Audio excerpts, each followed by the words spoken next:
This is Ivy Unleashed, a Gold Ivy production.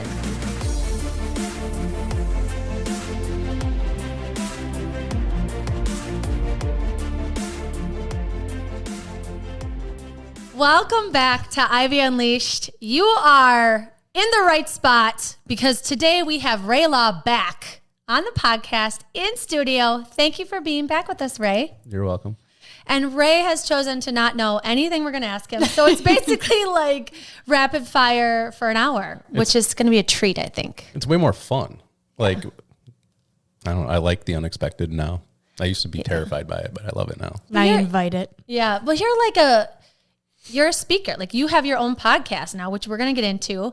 And you're also a self-growth person. You're always thinking thoroughly about how you want to grow and how you want to challenge yourself. So we're going to get into all of that. But first, what we want to talk about is you in the last year have had an injury. Mm-hmm. And we just want to talk about what happened. What was the process like recovering from that? Where are you at now with it? So actually, a year ago today is when shit went sideways. This day? Today. Wow. So there's a little backstory. So I was in Maine at a jiu-jitsu camp for 8 days. I was home for about 16 hours and then left to go to an international jiu-jitsu competition in Orlando. So I was gone from home for like 12 days. Get back, kids like slept in our bed because they missed me, blah, blah, blah, blah, blah. And then it was my birthday week, like it is this week. My birthday's on Thursday. Mm-hmm. Happy birthday. Thank you. Do not get him chocolate. Oh, God. Story to come. Keep going. And so like all the travel after the competition, like I had to make weight. So I was like eating and drinking like an asshole because my day didn't go as planned there. Got back and I was with my dad who enjoys eating and drinking like an asshole as well. So we drank some bourbon, ate a lot of good food, smoked some cigars. Got home and kind of just continued the asshole debauchery that was going on.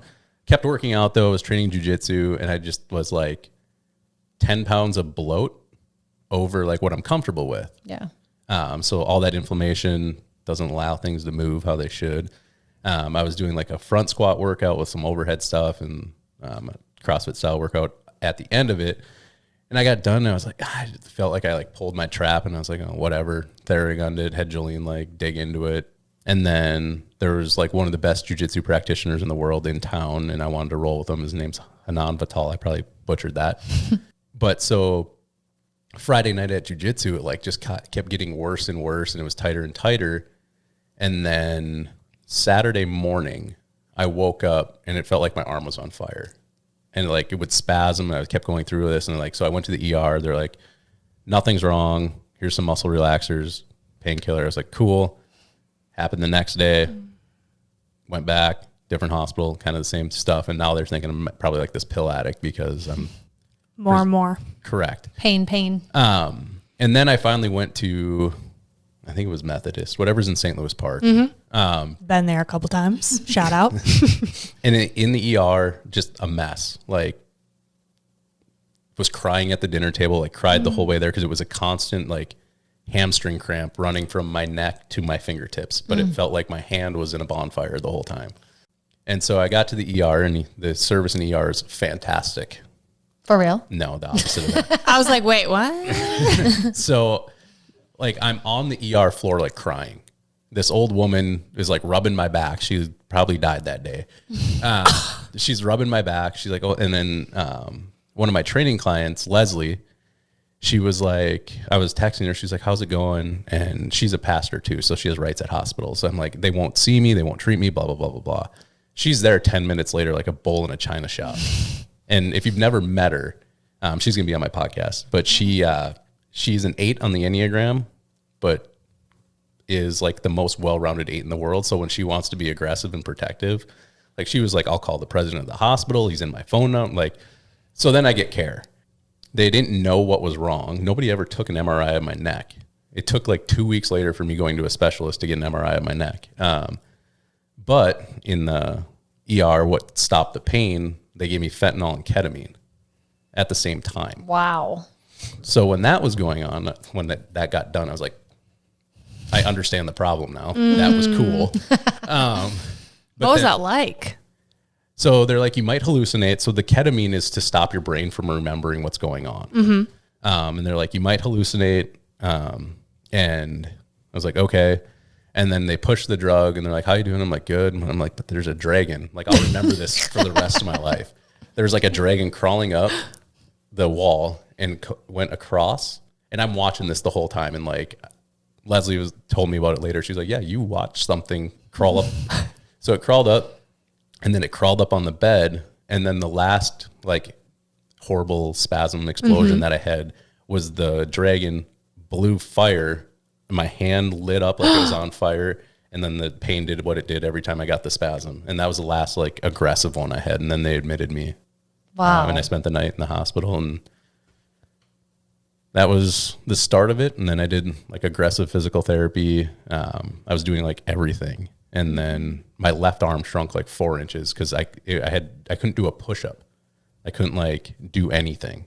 And so that was a kick in the nuts, basically having like everything I've worked for taken away. Had to take 2 months off of jiu-jitsu.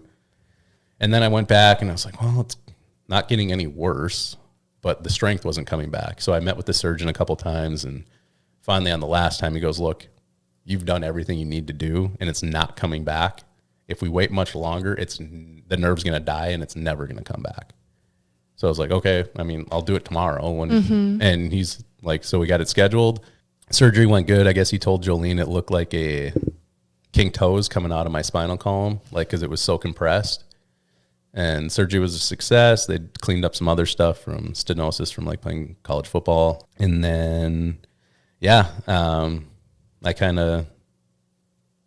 I got COVID like 4 days after. So that was fun. And I threw the kitchen sink at that and it worked. Shout out to Joe Rogan. I did like what he did and I was better in 12 hours. I tested negative the next day. What'd you do?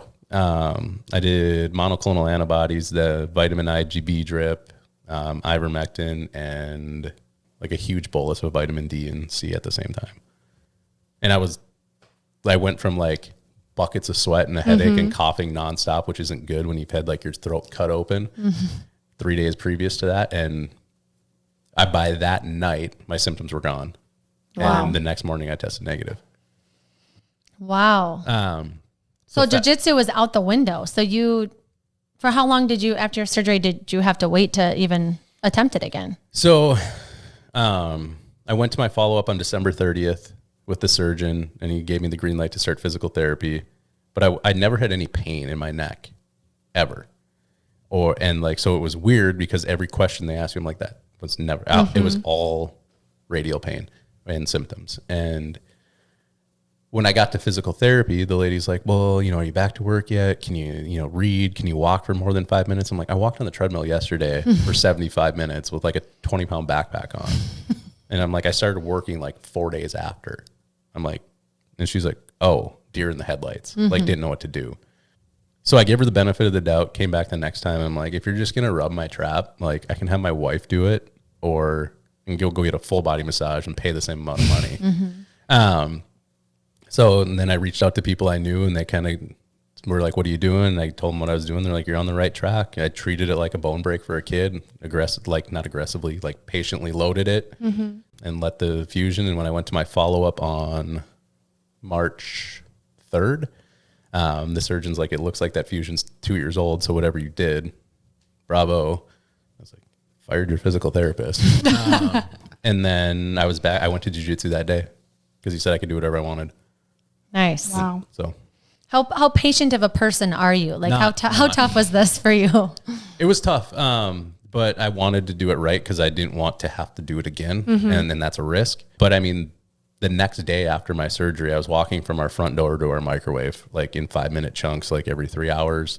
So I did what they wanted me to do, like the next day. I didn't wait. And so aggressive patience. Yeah. So now you're back in jiu-jitsu. I've been back in jiu-jitsu, training full. Like there's a couple of positions that are weird that I'll just be like, I'm done with this. Let's start over. And then, Okay. And for people that don't even know what jiu-jitsu is, can you explain what it is and why you started? It's funny. It's called the gentle art, but there's not really anything gentle about it. Your goal is to either strangle someone or break one of their joints. So what's like Wrestling on steroids? Kind of. It's like a mix of wrestling, judo, and then like joint locks and submission and like choking people. Okay. Sounds fun. The crazy part is like, so I've been doing it, we'll say 2 years now. Not even. Be 2 years in March. Is like today there was a new guy in class. He was like 6'4", probably 330-ish. Wow. But never once did I feel in danger. Like I was controlling him the whole time. Like if I wanted him, if he was on top of me and I wanted him over there with me on top of him, it happened like that. And like there's women who weigh 140 pounds who do the same shit to me, but they've been doing it for 8-9 years. Like they just dominate me. It's not magic though. There's like comes a point where if it was like I'll use Ka because I talk about her. She's like 130 pounds soaking wet. Like on the jiu-jitsu mat, she beats the shit out of me. But it's like in like other black belts will talk about this too, where like, but in real world, like size, strength, and weight matter. But I mean, it would give her enough time to get help, even against anybody. So the reason I started doing it was more so going back to the riots in 2020. I was out with a beer with a friend. I sent Jolene and the kids away because we live close enough where like something could happen. I went to get food and I came home and I couldn't remember if I never would leave the door open and the front door was open to our house. And so I cleared the house because I had a gun and I was bringing like a go bag. So I had like a big AR and body armor and stuff. Cleared the house, blah, blah, blah. It was fine. Like, I don't know if somebody came in. If they did, they're the worst criminals. Cause like I had a couple $100 like in an envelope on the counter and like all the computers were there. But I was meeting with a friend who does jujitsu, Matt Browse. He was on the guest on the podcast. And he's like, and I'm highly skilled with a firearm. He's like, so you're really, really good when things get to the worst case scenario. What do you have before that? And I looked at him. I was at the Wicked Ward and I said, fuck. And he slid me his phone and I filled out the thing and I was there the next day and haven't left. Wow. So that's why. More so to be like a good protector and because people are shitheads now. Be able to put people on their ass. Who would you say it's for? Like everyone. My son's 4. He's going to do it. My daughter does it. Jolene's like, I have you and I know how to shoot. Why do I need to do it? So it's just another layer. And it's a daily dose of humility. That's my favorite part. So. Explain. Well, the same thing, like 130-pound girl, like could put me to sleep. Like that's humility. I train on average probably 6 hours a week. That's a lot. So like 300 hours a year, let's say.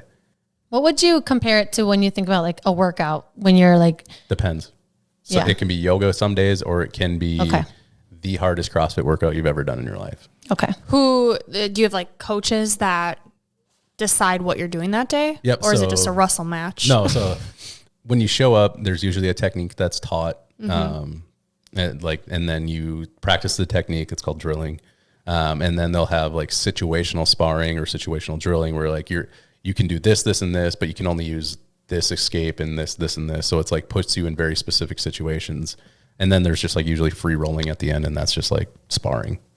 Wrestling. Yeah. Very cool. It sounds, I mean, even just wrestling, like play wrestling with someone, I am dripping in sweat. I feel like there's technique and thinking and the physicality. It's a lot. Yeah. So. It's, so one of the things I like about it too is most people, it takes 10 to 12 years to get a black belt. The 3 of us could go to a karate studio and go 6 hours a week and be black belts in 6 months. That's one of the things too. You talk to any black belt not named Gordon Ryan and they'll tell you they're not good at jiu-jitsu. But so I like it. I'd like that you'd like to do things that humble you, which is you just signed up for a huge race. Yep. And so before we even get into that, what is this about you? Where did this come from that you are into the extreme physical challenges? Well, I was athletic growing up, but I had this problem when things got too hard to quit on myself or give up or not try. So I had like this mental out. And I found like 6 years ago, I never would have started jiu-jitsu. I wasn't there mentally. And so I think it's just the constant battle with myself that I like. Just like what we were talking about earlier, I like sitting with things that are uncomfortable. And I mean, getting smashed under someone who, let's say they're the same weight to me and skilled or way better, like most people are. It sucks. You can't breathe. Like you got somebody's balls in your face if they're in a certain position, or or like their ass is right here, and you're like, fuck. And so that sucks. But there's also like, hey, I'm getting better. And I was talking to one of the guys today, and I was like, hey, this is what jujitsu feels like. Siobhan, he was on the podcast too, the one who like went the black sheep route of his family. I was like, jujitsu to me is like, I have 2 weeks where I feel like I suck and I'm not getting any better. And then 1 week where it's like this exponential growth curve, and that just repeats. So I feel like it's with any challenging thing, whether you're running a marathon or a triathlon or jujitsu, like you're just trying to be better than you were. It's like you against you. Yeah. That's awesome. So 6 years ago, so what switched? Oh, I think the start, like with pulling my head out of my ass, getting in shape for Sutton being born, that was the cascade that started everything. And then 2020, I love saying this because people give me this weird look, but it was like the best year of me and Jolene's life, hands down. Well, for me in my event lens. And then this past year has just been a clusterfuck. I was back to who I was, but I had enough skills and habits built up where like the wheels didn't come completely off. And like, so I was able to have some control over it.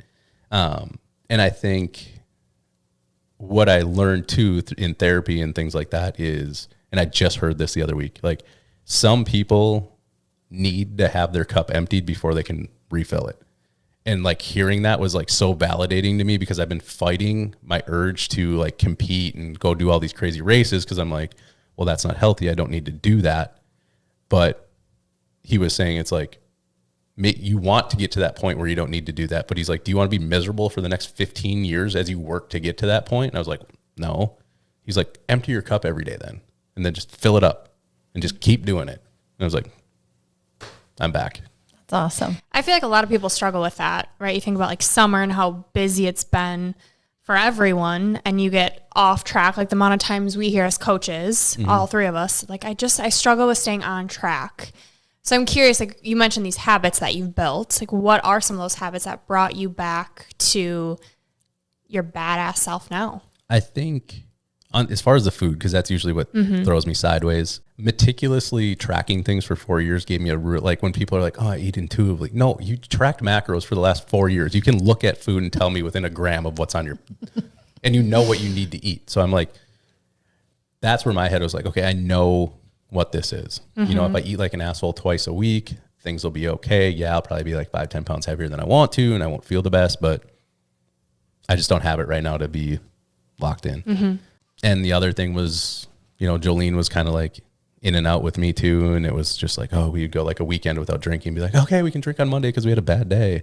And so like we kind of kept each other like semi on track, and that didn't let us like totally derail. But it's been just a lot of work. So I like listened to Ed Milet and Christina P today, that podcast. And like, I was like, oh shit. Like I could relate it to that podcast more than any podcast Ed's ever put out. What did you relate to? Just like she's the comedian. Yeah. Right. Tom Segura's wife. Yeah. Yeah. Just you think you're there, but you're not, and it's okay. It's like, I posted in one of my Facebook groups that I run today, and I was like, nobody wants to start something new because they don't want to be seen from starting from the bottom. And that I felt that way about everything like I've ever done. Like, that's why I've backed out of jiu-jitsu tournaments. That's why, but I'm starting to embrace, like, that's okay. And that's exciting now too. Yeah. I heard something that was the difference between successful people and non-successful people, or successful people are okay with not being good and just starting. I don't know the exact words, but it was that idea. And I'm like, yes, like not being afraid to just do it. It's like not letting the fear of not being good enough keep them from taking action. Yeah. And that was my kryptonite for everything in my life. Yeah. It's so interesting because I've only really known you as the person that goes hard for things, right? That signs up for the big race, or all of a sudden feels like I'm not doing enough, and you do something super extreme, like 75 hard. I've watched you on social media and Jolene do it, try it, succeed, fail, and so I feel like we should talk about this. And this came from Andy Frisella. He's the one that actually created it, right? Yep. Okay. Can you just talk about what 75 hard is and why you're so obsessed with it? So I'm not really obsessed with it at all. I hate it. So I think where people look at it and they're like, that's too much, is they look at it as like a fitness challenge. And it's not. I can tell you right now, I've done a bazillion things harder physically to myself than what's required of 75 hard. Well, I actually looked it up, and he says it's not a fitness program. It's a transformative mental toughness program. 100%. And like, I've made it as far as day 69, and I fell asleep reading and woke up the next day. And thank God. Because you didn't get 10 minutes of reading it? Correct. 10 pages because I fell asleep reading the book. No. And I woke up and I looked at it, please be on page like 74, because I knew where I was. And it was like on page 66. No. And like Jolene wasn't home there at the cabin or something. And I just was pissed. 9 o'clock in the morning, I was drinking an old fashioned. I was like, where's open for brunch? And I was just pissed. Legit, this is the 108th time. And like, I just finally said, similar to what we were talking earlier, I'm like, if I want to open a business, run a business and be successful, I need to stop quitting. And so here we are. What day are you on? 21. Okay. 21. Jolene's on 31, I think. Ooh. But yeah, it's 2 workouts a day, 45 minutes. One has to be outside no matter what the weather's doing. But like there's people who do yoga twice a day, one time outside. Like the drinking of the gallon of water, like a cauldron of water from, I'm going to butcher it with some ancient religion, but it was like, if you drink a cauldron of water a day, which was roughly a gallon, it's like for purifying your soul. The 10 pages of personal development, I mean, that's just what adults should do. No drinking, no cheat meals. And then Sticking to a diet. and then a progress picture. And it's like, some people are like, well, what if it's about mental toughness? There's nothing that says you have to have like your shirt off or be in a sports bra. And it just says, take a picture. And most of the places I can see, like with my progress picture, when you scroll through them, because it saves, like, it's in my face is what I notice. Is it just like accountability and to have a physical, like visual reminder of what you're doing or progress? Well, like, you can physically see the difference in my face and the confidence when I'm taking the picture. It's just a different switch. I don't know what it is. And the other thing too is, like, every time I've made it past day 10, my personal business, like Law Firm Fitness, I picked up 7 new online training clients in the last 4 days. Wow. Man. And then this winter when we tried and Jolene got to like day 48 and I got to day 37, fell asleep again. That's why I read now at 4. So that doesn't happen. I picked up like 6 new training clients too. And there's something, I don't know if it's the universe rewarding me for not being an idiot, or like I'm just putting out better content because my mind's sharper, because I'm not waking up hungover. And what do you think is the most important piece of the rules with it? Doing them with zero compromise. That's hands down the most important part. Like, like me and Jolene, like half the time our second workout is we walk stop sign to stop sign in front of our house, because the kids, and we have nothing to do with the kids. So it's like, it's not 44:59 on the watch. It's 45. It's like doing all the little things. And that's the big part he emphasizes in the books. It's about doing the little things consistently day in and day out. And that's when people stop doing it. That's when they usually start to backslide in business, life, relationships. But I think it's like the fundamentals that Alan Stein Jr. talks about. It's your meditation and your workouts and what you eat. Like these basic things that we know are the things that make us feel good, but so many people don't do them. Correct. They're mundane, like you said. It's not sexy, but it's so important. I think there's something about it too, like you said, the like really committing to it, because you kind of say these goals, but like if you don't have accountability, or like if you don't actually follow through with it, because you're like, who's saying you're going to or you're not going to? If you're not answering to anybody, you're not showing anybody online, or you're not like crossing off your calendar the day, like I can see the benefits of it. It's just really intriguing and interesting to think about why you keep doing it. I want to finish it. And it's more so I want to prove to myself. And I know probably 100 people that have done it, and they said it's legit changed their life in one way or another. What's the farthest you've gone? 69. Oh, that night. Okay. Yeah. So here we are. I like one of the days in the past couple, I was like crying. I'm like, I do not want to do this anymore. But we're still Do you feel like this is the one? we're doing it. What's different about this time around? I want to. I don't feel like I have to. Oh, I like that. Yeah. That's powerful.